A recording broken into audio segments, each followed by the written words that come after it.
ذکر فإن الذکرى تنفع المؤمنین۔ الحمد لله نحمده ونستعينه ونستغفره ونؤمن به ونتوكل عليه ونعوذ بالله من شرور أنفسنا ومن سيئات أعمالنا، من يهده الله فلا مضل له ومن يضلله فلا هادي له، ونشهد أن لا إله إلا الله وحده لا شريك له، ونشهد أن سيدنا ونبينا ومولانا محمدا عبده ورسوله صلی اللہ علیہ وعلى آلہ وأصحابہ وبارک وسلم تسلیما کثیرا کثیرا، اما بعد فأعوذ باللہ من الشیطان الرجیم، بسم اللہ الرحمن الرحیم۔ يرفع الله الذين آمنوا منكم والذين أوتوا العلم درجات، صدق الله العظيم۔ عن ابن مسعود رضي الله تعالى عنه قال قال رسول الله صلى الله عليه وسلم: لا حسد إلا في اثنين، رجل آتاه الله مالا فسلته على هلكته في الحق، ورجل آتاه الله العلم فهو يقضي بها ويعلمها، أو كما قال رسول الله صلى الله عليه وسلم۔ موقر و محترم حضرات علماء کرام اور میرے قابل قدر عزیز دوستوں اور بزرگوں، ابھی ہمارے محترم جناب صوفی عبدالرحمن صاحب نے مجھ سے فرمایا کہ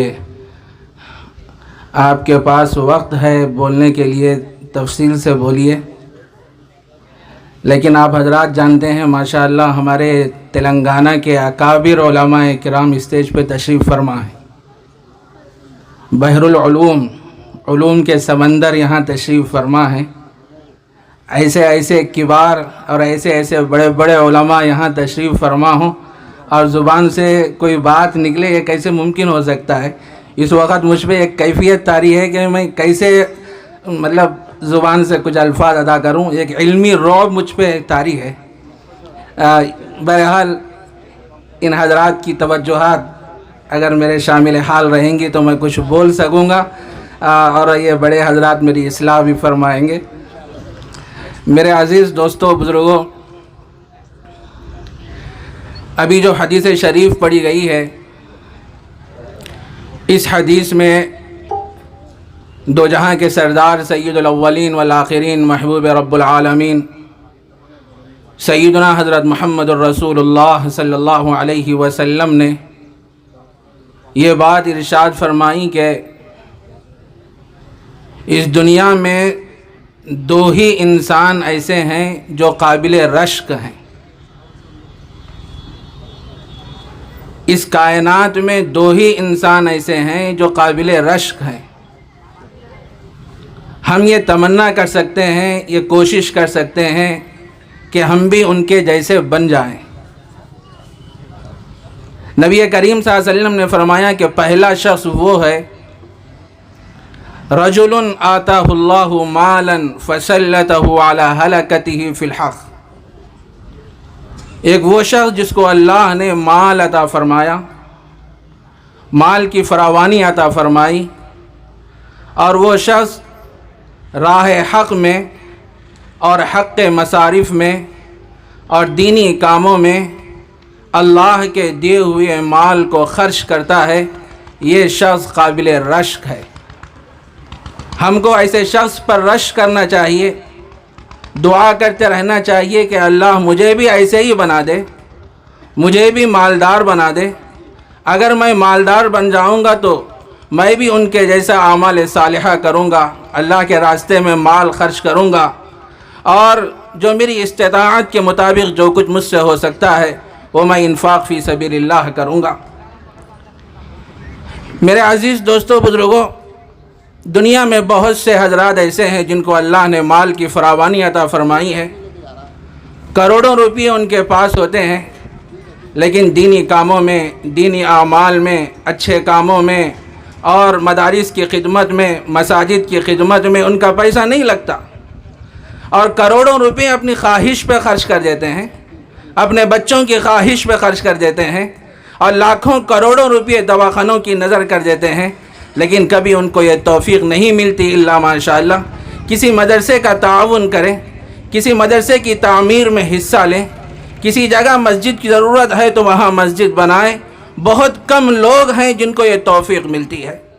تو اللہ کے نبی علیہ السلام نے یہ بات ارشاد فرمائی کہ وہ آدمی قابل رشک ہے جس کو اللہ نے مال عطا فرمایا اور وہ مال اللہ کے راستے میں خرچ کرتا ہے، لٹاتا ہے، اپنے دونوں ہاتھوں سے پانی کی طرح اللہ کے دیے ہوئے مال کو خرچ کرتا ہے، وہ انسان قابل رشک ہے۔ ہم کو یہ دعا کرتے رہنا چاہیے، یہ تمنا کرتے رہنا چاہیے، اے اللہ مجھے بھی ایسا بنا دے۔ وہ ہم میں سے کتنے لوگ ہیں جن کو اللہ نے مالی وسعت عطا فرمائی ہے، مال کی فراوانی عطا فرمائی ہے، لیکن آج ہمارا پیسہ اچھے کاموں میں خرچ نہیں ہوتا، دینی کاموں میں خرچ نہیں ہوتا الا ماشاءاللہ۔ ہم تو نکاح کے عنوان پر، شادی کے موقعوں پر اور شادی کی دعوتوں پہ ہزاروں، لاکھوں اور کروڑوں روپے خرچ کر دیتے ہیں جس پر کوئی ثواب نہیں ہے، یہ فضول خرچی ہے۔ لیکن جہاں یہ مدارس میں پڑھنے والے جو بچے ہوتے ہیں، مہمان رسول ہوتے ہیں، ان کی تعلیم و تربیت کا آج ہمارے پاس کوئی انتظام نہیں، ان کی فکر نہیں ہے۔ میرے بھائی، یہ بچے جو مدارس میں پڑھ رہے ہیں ان کا بہت ہی اونچا مقام ہے، بہت ہی اونچا مقام ہے۔ نظر پڑے تو ان طلباء پہ محبت کی نظر پڑنا، اکرام کی نظر پڑنا۔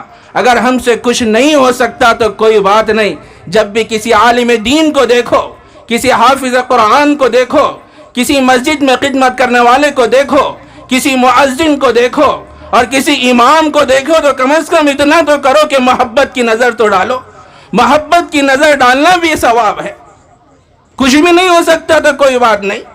نبی کریم صلی اللہ علیہ وسلم نے حدیث میں بڑی عجیب بات ارشاد فرمائی، اے لوگوں، دنیا میں زندگی گزارنا چاہتے ہو تو عالم بن کے زندگی گزارو، یا نہیں تو پھر متعلم بن کے زندگی گزارو، یا پھر مستمع بن کے زندگی گزارو۔ دینی باتوں کو سننے کا مزاج تو اپنے اندر پیدا کرو، یا پھر علماء دین سے محبت کرنے والے تو بن جاؤ۔ عالم تو بنو، متعلم تو بنو، مستمع تو بنو، یا علماء دین سے محبت کرنے والے تو بن جاؤ۔ وَلَا تَكُن مِّنَ الْخَامِسِ، پانچویں میں سے نہیں ہونا۔ اگر پانچویں میں سے ہو جاؤ گے تو فَتَكُن خَاسِرًا، بعض روایتوں میں ہے کہ فَتَكُن ہَالِكًا، تم ہلاک اور برباد ہو جاؤ گے۔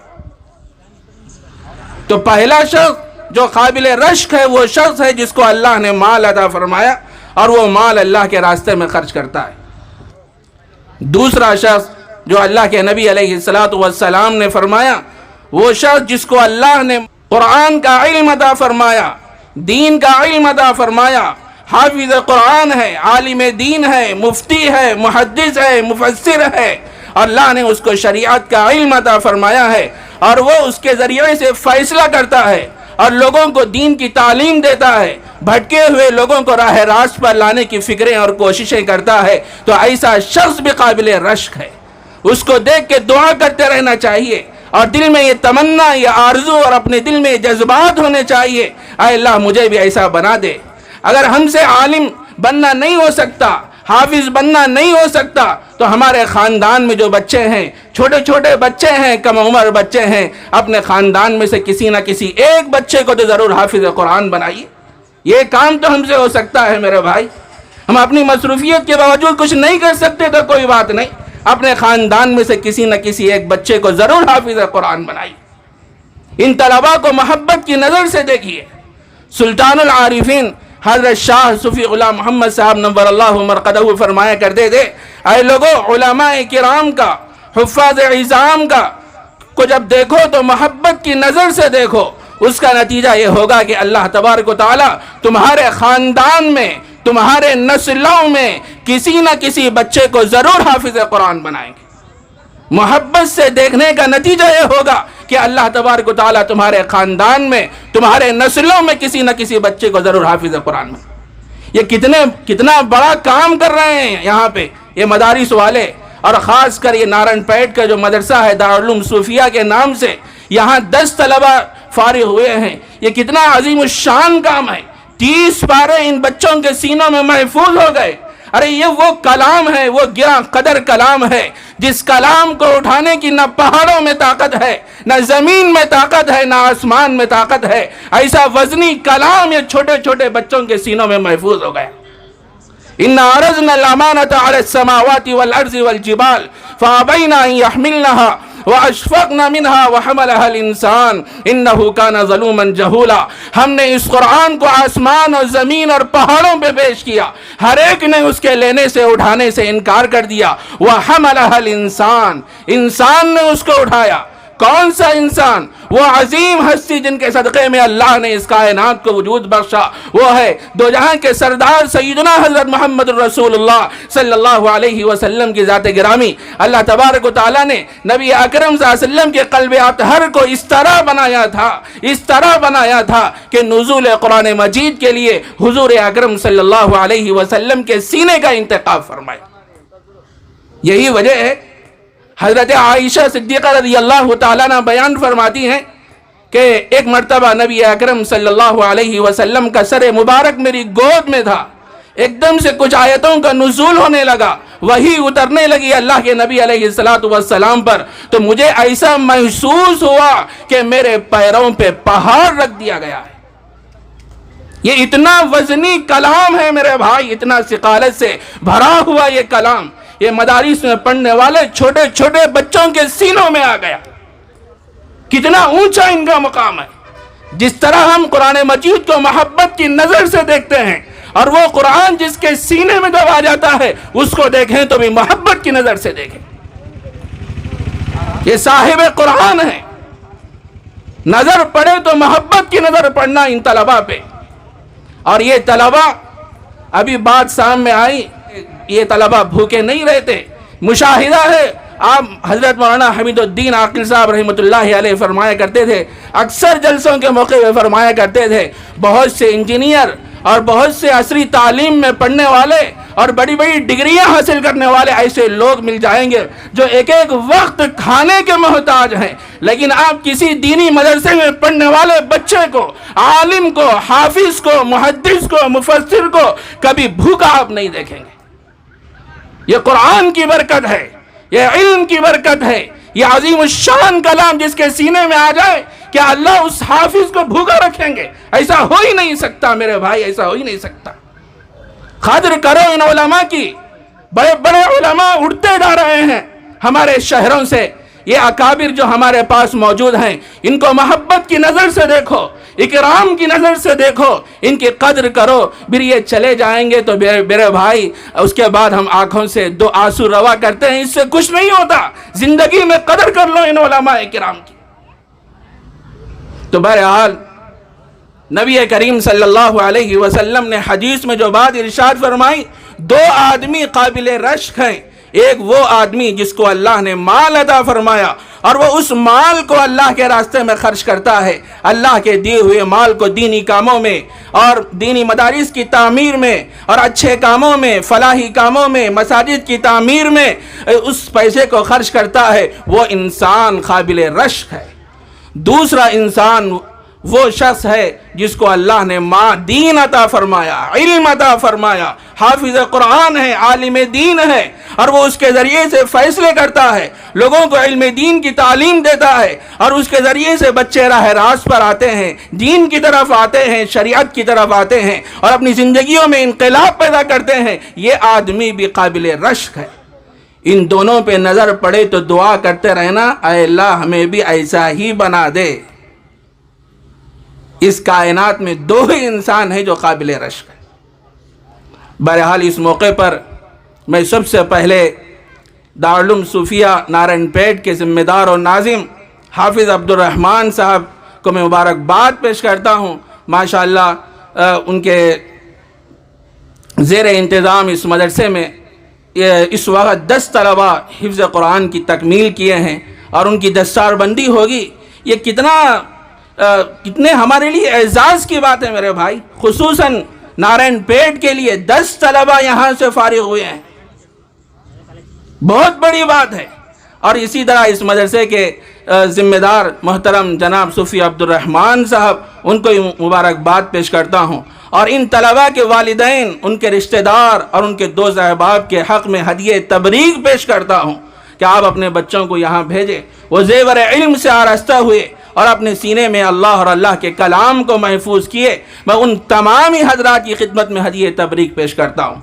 میں اپنی بات کو ختم کرنے سے پہلے ایک بات ضرور میں یہ کہتا ہوں، میرے بھائی، یہ جو مدارس جو ہندوستان میں چل رہے ہیں، ان کی قدر کرو۔ یہ دینی مدارس، یہ اسلام کے قلعے ہیں، اسلام کی حفاظت کے قلعے ہیں۔ اور یہ جو مدرسہ جو ہم بار بار سنتے ہیں، یہ مدرسہ کل 5 حروف پہ مشتمل ہے، میم، دال، را، سین، ہا، 5 حروف پہ مدرسہ مشتمل ہے۔ اس کے ہر حرف کے اندر بہت بڑی گہرائی اور گہرائی ہے۔ مدرسے کا جو پہلا حرف جو ہے وہ میم ہے۔ میم سے مراد کیا ہے؟ یہ مدارس محبت کے مراکز ہیں۔ محبت کی نظر سے دیکھو، کچھ نہیں کر سکتے، کم از کم اتنا تو کر سکتے ہیں کہ محبت سے تو دیکھ سکتے ہیں، محبت سے دیکھو ان مدارس کو۔ دوسرا جو حرف ہے دال ہے۔ دال سے مطلب یہ ہے کہ داد و دہیش کا معاملہ کرو۔ اللہ نے مال دیا ہے، صاحب حیثیت ہیں، مال کی فراوانی اللہ نے آپ کو عطا فرمائی ہے، ان مدارس کا تعاون کرو، حفاظ اعظام کا تعاون کرو۔ مہمان رسول یہاں پڑھ رہے ہیں، آپ کسی حافظ کو کھلا رہے ہیں تو کتنا اونچا درجہ ہے۔ حدیث میں آتا ہے، نبی کریم صلی اللہ علیہ وسلم نے ارشاد فرمایا، جو کوئی کسی حافظ قرآن کی کھانے پینے سے تواضع کرتا ہے تو اللہ تبارک و تعالی اس حافظ قرآن کے سینے میں جتنے حروف ہیں، ہر حرف کے بدلے اس کھانا کھلانے والے کو 10 نیکیاں عطا فرماتے ہیں، اور اس کے 10 درجات بلند فرماتے ہیں، اور اس کے 10 خطاؤں کو معاف فرماتے ہیں۔ اور کوئی آدمی کسی مدرسے میں تعاون کر رہا ہے، تعاون کر کے یہ نہیں سمجھنا کہ میں احسان کر رہا ہوں، آپ کوئی احسان نہیں کر رہے ہیں، بلکہ ہم کو احسان مند ہونا چاہیے۔ اللہ نے دینی کام کی توفیق بخشی، ہمارا پیسہ مدرسے کے طلباء کے لیے کام آیا، تو ہم کو احسان مند ہونا چاہیے۔ اسی طرح مدرسے کا جو تیسرا جو حرف ہے را، را سے مراد یہاں رحمتیں برستی ہیں۔ ظاہر ہے جس جگہ قرآن کی تعلیم ہو، حدیث کی تعلیم ہو، وہاں اللہ کی رحمتیں اترتی ہیں، اللہ کی رحمتیں نازل ہوتی ہیں۔ اور چوتھا جو حرف ہے سین، سین سے مراد سکینت، سکون ملتا ہے آدمی کو۔ جو آدمی ذہنی ٹینشن میں ہوتا ہے، کبھی مدرسوں میں آ کے تو دیکھو، اس کی ٹینشن دور ہو جاتی ہے۔ مجھے کہنے دیجئے، بارہا مدرسے الکوثر میں بہت سے لوگ آتے ہیں، آ کے بولتے ہیں، مول صاحب میں بہت پریشان رہتا ہوں، حیدرآباد سے دوسرے علاقوں سے بھی آتے ہیں، آ کے بولتے ہیں کہ میں آیا تھا کسی کام سے، یہاں مدرسہ ہے بلکہ معلوم ہوا تو میں آیا، اور اندر آ کے دیکھا تو مجھے اتنا سکون ملا مول صاحب کہ مجھے پوری زندگی میں مجھے اتنا سکون نہیں ملا۔ کیوں سکون ملتا ہے؟ یہ اللہ کی رحمتیں اترتی ہیں، برستی ہیں، نازل ہوتی ہیں۔ بچے قال اللہ اور قال رسول پڑھتے ہیں۔ اور اسی طرح مدرسے کا جو آخری حرف ہے وہ ہا، ہا سے یہ جو مدارس گمگشتگان راہ کو راہ راست پر لاتے ہیں، بھٹکے ہوئے لوگوں کو راہ راست پر لانے کی فکریں اور کوششیں کرتے ہیں، تو ان مدارس سے اپنا تعلق مضبوط کرے۔ علماء کرام نے لکھا ہے کہ آدمی 3 چیزوں سے اپنا تعلق مضبوط کرے۔ پہلا یہ ہے مدارس سے اپنا تعلق مضبوط کرے، دوسرا یہ کہ مساجد سے اپنا تعلق مضبوط کرے، اور تیسرا یہ کہ علماء کرام سے اپنا تعلق مضبوط رکھے۔ یہ علماء کرام قیمتی سرمایہ ہے، ہر موڑ پہ کام آنے والے علماء کرام ہیں میرے بھائی۔ ہم کہاں جاتے ہیں؟ بچہ پیدا ہوا تو کس کے پاس جاتے ہیں نام رکھنے کے لیے؟ کسی کا انتقال ہو گیا تو کہاں جاتے ہیں؟ اور جتنے کام ہیں وہ کون کرتے ہیں؟ ہمارے علماء کرام کرتے ہیں۔ تو اسی واسطے سے فرمایا گیا کہ 3 چیزوں سے اپنا رشتہ مضبوط رکھو، ایک مدارس سے، ایک مساجد سے اور ایک علماء کرام سے جب امت ان تین چیزوں سے اپنے تعلق کو مضبوط رکھے گی تو میرے دوستوں بھی زندگیوں میں انقلاب آئے گا، اللہ کی رحمتیں اترے گی۔ تو بہرحال اس موقع پر مجھے کوئی لمبی چوڑی بات کرنا نہیں ہے، اور بھی ہمارے بہت سے علماء کرام یہاں تشریف فرما ہے، ان سے بھی ہمیں استفادہ کرنا ہے، ان کی قیمتی باتیں ہمیں سننا ہے۔ بہرحال اس موقع پر کچھ چیزہ باتیں میرے ذہن میں آئیں، اللہ مجھے بھی عمل کی توفیق عطا فرمائے اور آپ حضرات کو بھی۔ وآخر دعوانا ان الحمد للہ رب العالمین۔